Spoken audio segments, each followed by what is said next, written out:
परिचय। क्या तुमने कभी सोचा है कि लड़कियां लड़कों से भिन्न क्यों होती हैं? सर, लड़कियां और लड़के भिन्न इसलिए होते हैं क्योंकि उनकी शारीरिक संरचनाएं भिन्न होती हैं। हाँ, लेकिन यह भिन्नता उनके भिन्न जनन अंगों के कारण होती है। हाँ, और ये अंग पुरुषों एवं स्त्रियों में अलग अलग तरह के हार्मोन स्रावित करते हैं। तुम सही कह रहे हो राहुल। आओ, आज पुरुषों एवं स्त्रियों में जनन अंगों के बारे में विस्तार से जानकारी प्राप्त करें। उद्देश्य। इस पाठ के अंत में आप निम्न करने में सक्षम हो जाएंगे: पुरुष जनन अंगों की पहचान करना, विविध पुरुष जनन अंगों की कार्य प्रणाली को समझना, स्त्री जनन अंगों की पहचान करना, विविध स्त्री जनन अंगों की कार्य प्रणाली को समझना। पुरुष जनन तंत्र। स्तनपायी पुरुष जनन तंत्र में निम्न सम्मिलित हैं: बाह्य जनेंद्रिय, वृषणकोश, शिश्न, आंतरिक जनन अंग, वृषण, सहायक लिंग नलिकाएं, वीर्य एवं ग्रंथीय श्रावण ले जाने के लिए वाहिनी। पुरुष जनन तंत्रों के दो प्रमुख कार्य हैं: शुक्राणु निर्माण, स्त्री जनन मार्ग में वीर्य निक्षेपित करना। वृषणकोश।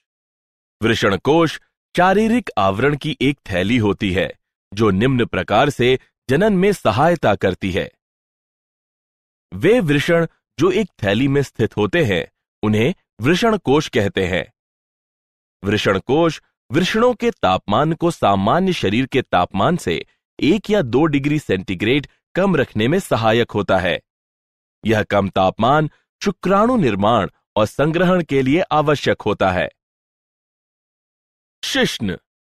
शिश्न पुरुष की बाहरी जनेंद्रिय है जो विशेष प्रकार के ऊतकों का बना होता है जो वीर्य सेचन के दौरान शिश्न के उद्घर्षण में सहायता प्रदान करता है। शिश्न का अंतिम भाग शिश्न मुंड कहलाता है जो ऊतकों की एक ढीली त्वचा से ढका होता है जिसे अग्रछिद कहते हैं। वृषण। वृषण संयोजी ऊतकों की परतों से घिरी अति कुंडलित नलिकाओं के बने होते हैं। इन्हें शुक्रजनक नलिकाएं कहते हैं। शुक्रजनक नलिकाओं के मध्य में कोशिकाएं स्तरित होती हैं। यह कोशिकाएं प्राथमिक पुरुष लिंग हार्मोन टेस्टोस्टेरोन और अन्य एंड्रोजन उत्पन्न करती हैं। शुक्रजनक नलिकाओं में शुक्राणुओं का निर्माण होता है। पुरुष मैथुन सहायक नलिकाएं, वृषण जालिकाएं, शुक्र वाहिकाएं, अधिवृषण, शुक्रवाहक। शुक्राणु इन नलिकाओं में निम्न तरीके से प्रवाहित होते हैं। ये नलिकाएं वृषण से प्राप्त शुक्राणुओं का भंडारण तथा मूत्र मार्ग से इनका बाहर की ओर परिवहन करती हैं। पुरुष सहायक ग्रंथियां। पुरुष की सहायक ग्रंथियों के 3 समूह हैं। शुक्राशय। इनका स्राव प्रकीर्ण व एंजाइम, फल, शर्करा और प्रोस्टाग्लैंडिस कैल्शियम से युक्त होता है। पुरस्थ ग्रंथियां। इनका स्राव प्रतिस्कंदक एंजाइमों और साइट्रेट से युक्त होता है। बल्बोयूरेथ्रल ग्रंथियां। इनका स्राव शिश्न में स्नेहन प्रदान करने में सहायक होता है। इन ग्रंथियों का स्राव शुक्रीय प्लाज्मा का निर्माण करता है। स्त्री जनन तंत्र। स्त्री जनन तंत्र में निम्न शामिल है: अंडाशय यानी मादा जनद, अंडवाहिनी, गर्भाशय, गर्भाशय ग्रीवा, योनि, बाह्य जनेंद्रिय जिसमें भगोष्ठ के 2 सेट और योनि द्वार होता है, एक जोड़ा स्तन ग्रंथियां, अंडाशय। यह अंडाणु और अंडाशयी हार्मोन उत्पन्न करता है। स्नायुओं के द्वारा गर्भाशय से जुड़ा होता है। अंडाशय पीठिका परिधीय वल्कुट और आंतरिक मध्यांश में विभक्त होता है। प्रत्येक अंडाशय विभिन्न रोमकूप अंतर्विष्ट करता है। प्रत्येक रोमकूप में एक अंड कोशिका होती है जो पुटक कोशिकाओं से घिरी होती है। अंडवाहिनी। अंडोत्सर्ग पर अंडे को अंडवाहिनी या डिंबवाहिनी नलिका के कीप आकृति के द्वार के निकट उदर गुहा में धकेला जाता है। अंडाशय के निकट डिंबवाहिनी की कीप जैसी आकृति कीपक कहलाती है। कीपक की झालर अंडोत्सर्ग के दौरान अंडाशय से उत्सर्जित अंडाणु को संग्रह करने में सहायक होती है। पक्षमाभी अस्तर से होकर अंडा अंडवाहिनी से गर्भाशय तक जाता है।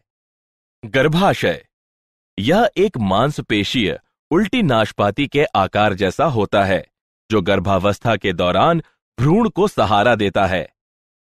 यह ऊतकों की 3 परत का होता है: परिगर्भाशय, गर्भाशय पेशी स्तर और गर्भाशय अंतःस्तर।